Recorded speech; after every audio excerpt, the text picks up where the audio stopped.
to the box. Who's there? Spencer tries to get a piece. Douglas will try and race it down. Oh, and no chance to keep it in play. Armstrong tries to do his best to keep it in, and it rolls out. Another goal kick. If this result remains, both teams will stay again at the first and second position, but it will give the other teams below them, third, fourth, and fifth, a chance to catch up, seeing that there's 3 points for a victory and 1 for a tie. That will really tighten up the first division. Very good. Goal kick. And there are some discussions going on.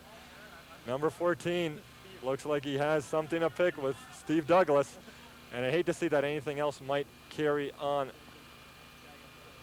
Certainly hate to see a red card at this point of the game with just under 5 minutes, but a perfect example of how much intensity is on the field. Exactly. Good answer. It really is. It's. I had a chance to sub in for a few minutes up in Belleville as we were waiting for a few players to make it up there. As a 30-some-year-old playing with these 18 and 25-year-olds, you don't realize how talented they are until you play with them. And it, going back to your comments earlier, gentlemen, it's incredible talent out on this field tonight. Miranda kicks it out of bounds. Another throw-in for Scarpazza Holmes. Number 7. Mike Frankel, looking around for support, finds Adam Lewis. Lewis may give it back, or he offers it back to Landon. Landon equal to the task. Frankel heads it on. Probably one of the smaller players on the field, but one of the most talented at that. Mike Frankel. Spencer holds it on just a little too long, and Miranda steals with the support of Bernardino right up the middle. Bastos, like I said, has a chance, feeds it through, good chance here. Well deflected. Out of bounds, Spencer supporting, and a beautiful opportunity for Sporting. Gone for naught. Sporting looking for either a handball or an interception or interference. I'm not sure what they're looking for. But in the 18, it was a big one. Sporting capitalizing off the control or loss of control by Craig Spencer. And it really goes to show you how quickly a play can develop, a scoring play at that from center. Well, the speed at which these players operate is quite incredible. It's probably hard to appreciate on your television sets, but these players are moving at a very high rate of speed, and plays develop very, very quickly, especially with this level of talent. Far side again. It looks like Mendes from here. Scarpazza organized. Inner defensive shell and throw in again to the green. We're late in the second half, still tied at 0. One goal will certainly put this one away. The question is who might get it. Bastos pushing it through the middle, stolen by Douglas. Douglas with some room, but he has to beat number 5, Vidal. Vidal with some control, pushing it out wide. Armstrong challenging and realizing how important this play could be. It will roll out of bounds for a goal kick. In fact, it does, as it seemed to just die on the edge of the line there. Of course, folks, you probably noticed that I've been dying to say that famous word, but it may not be happening tonight. Another substitution. Todd Boy's back in number 4 at 24. Out comes Craig Spencer, who once again scored a key goal up in Belleville just a number of nights ago. Up the line. Poser threads it through. Finds Steve Douglas. Douglas tries to win it. Challenge up to the task by Sporting. Again, Mendes creating havoc. Pushes it out wide. Sivan seems to have that situation under control. Seen the challenge from behind, and it will roll out of bounds for a goal kick. Once again, thank you to the fans at home, the folks, the guests who we've had this evening, and especially the players who've played this exceptional match. Dying stages, second half, first and second place on the line. If this tie continues, the positions will not change. Scarpazza will still find himself at the top of the table, but it will certainly say one thing, that the season is not over till it's over. Sporting. Number 25, Chimilero. Down the line. Good challenge on the ball. Won there by Franco. And Chimilero helping to support. Deflected out of bounds. Throw in for Scarpazza Holmes. Dying stages. Long balls. Steve Douglas pushes it back, whose shirt is drenched from my angle. Franco. Back to Sivan. Nice touch by Sivan, but Similaro's up to the task. Challenge from behind. Oh, chance here for Sporting if they can develop it. Poser wins it. Good speed on Poser. Leaves it for Douglas. Couldn't quite make a go of it. Drew Boyce helping to break this play up.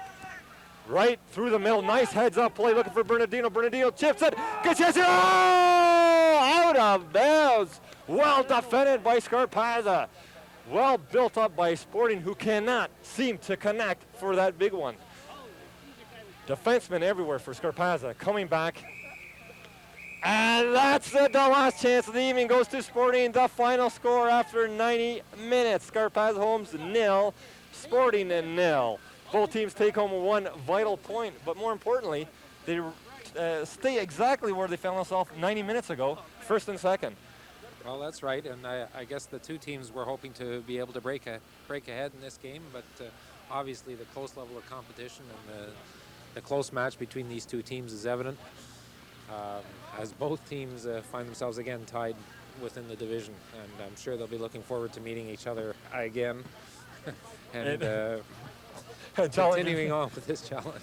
Folks, we're going to break momentarily, and once again we'll be coming back for the St. Lawrence Cement Atlas Block players of the game. But gentlemen, you will be our first St. Lawrence Cement fans of the game, so don't leave yet. We're going to have you back for one final plug of the evening for our tech show coming up. Before that, we'll try and get one of the referees in to see their take on the show, and a player from each side. So folks, hold on, the game isn't quite over yet. We'll have the interviews coming up right after this. Our St. Lawrence Cement Atlas Block players of the game are, on my right, Victor Mendes for Sporting, and the coach of the game, Wayne Lewis for Scarpazza Homes Juventus. We'll start off with you, Vic. Congratulations, a superb effort. A 0-0 draw, but a good result. Oh, it was a great result. Top two teams in the city battling it out on a great afternoon. The field quality is substandard, but the quality of soccer is always extreme in this situation. We have 22 excellent soccer players out there running around. Great soccer to come watch. And we're really satisfied with the production that we got out of our teams today. It was great. And a good result really for to the season at this point, from a team who really was kind of assembling before the season started, to be in second place, battling for first. You got to be happy with that. Very pleased, very pleased. We have a good mixture of young and old, and really young. But we've lost a lot of key players from last year, but what I like to see are the young guys running out there, and they're blending in really well. I think that our team chemistry is coming along, and best thing about coming out is that we're excellent. You know, we're excellent. We're great friends out there, and we try to play excellent soccer, and the camaraderie is there. So it's enjoyable to come out for 90 minutes once a week or twice a week, and it's a lot of fun. So it makes playing soccer a lot of fun. A great ambassador for the game, Victor. Thanks, Phil. Super. Wayne Lewis, first season coach with Scarpazza Homes. You've got to really be happy with what you've done with the team so far. And I know a lot of the players are really impressed with what you've been able to do, gelling a team that hasn't really played together. These guys are a great bunch of lads, but they played together in high school. And first of all, I'd just like to say that Scarpazza has just been a superb supporter of the team this year. They've let the coaches coach and the players play, and we're going to be giving the Sporting a run for their money all the way down the line, right down the wire. So we're hoping that there's a battle right down to the wire. And you know, one thing about the young players that Victor mentioned that play on Sporting, and he said that they're coming into their own. When they play with Victor Mendez, I'm telling you, he makes them play. So he's a great player. I have a lot of respect for Vic. Vic, anything to add to that comment? I really think you can't do much more than accept a compliment like that. Mr. Lewis is too kind. Like I said, I've been around for a great many years, and I just try to give a little bit back. But it's great to see young kids. We have 17 and 18 and 19-year-old kids, and we have 30-year-old players on our soccer team. I mean, our goalie is pushing 33, I think. But, sorry, Marty.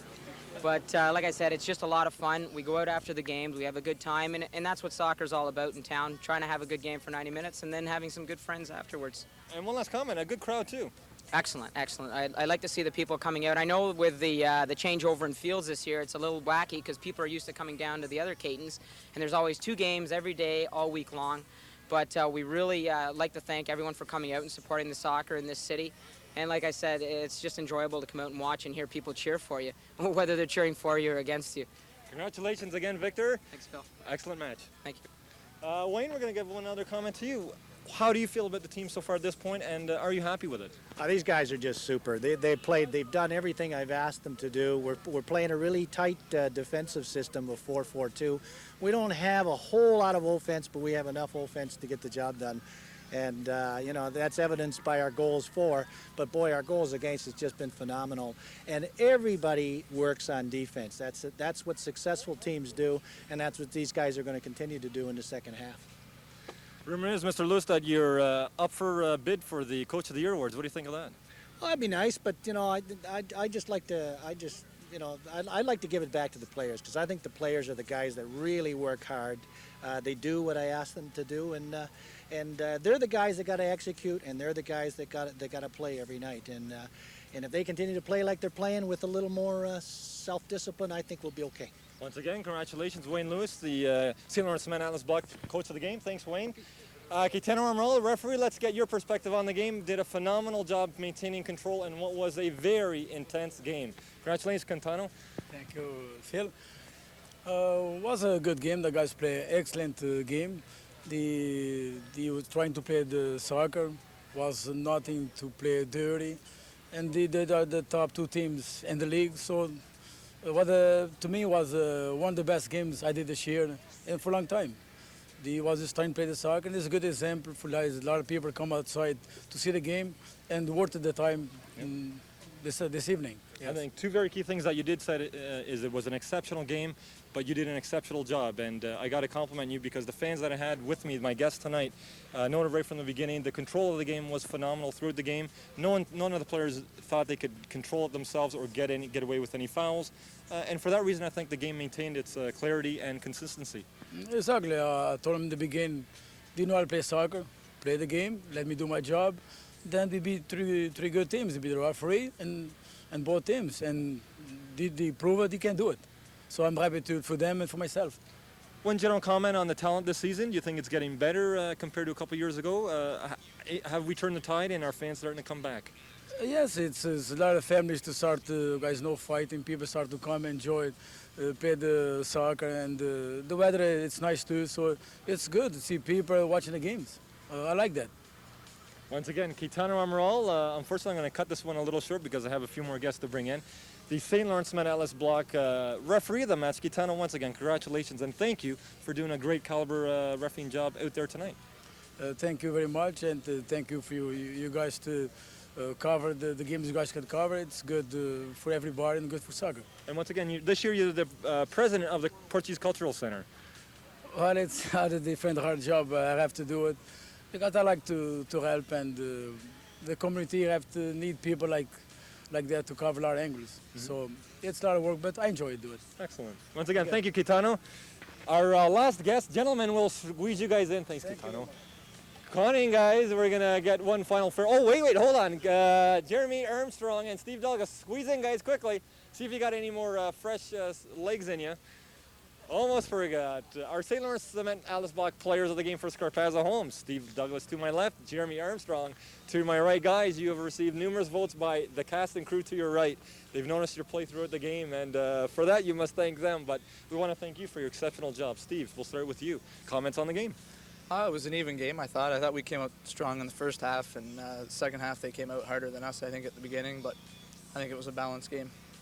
Jeremy, one of the younger players on the team, any comments from you? Maybe commenting about caliber soccer, speed, etc.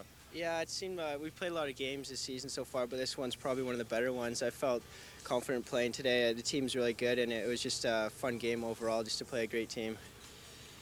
Comments about the next 10 games left in the season, 9 games left in the season. Still nothing really decided at this point. Scarpazza sitting up on top, but it's been a big fight to get there. What do you see as the biggest challenge in the next 5-6 weeks? I think staying focused for every game, because we're only, I think, 2 points up on Sporting. And if we lose one game and they win one, then they're right back in first, and we're trying to catch them. So if we can stay focused through the season, then who knows. Now, Steve, I've always liked to ask players who end up being color commentators, and you were kind enough to help us with the first one. Is it easier to call the game or play it in the pitch? Play. I'd rather be playing than talking. And Jeremy, a final comment to you. It's been a very exciting season for you to come up from the high school ranks, play the men's division, but big success on the weekend up in Ottawa. Yeah, we played a pretty good tournament, I guess, in Ottawa. A little bit disappointed semifinal action. We played a really great team. They went up 1 goal, but after that goal, we started playing even better. Just that's the way the ball bounces sometimes. It bounced the wrong way. Good overall performance, though. Lost in the semifinals, if I'm not mistaken. Yeah, lost in the semifinals. Ottawa United, I think, actually.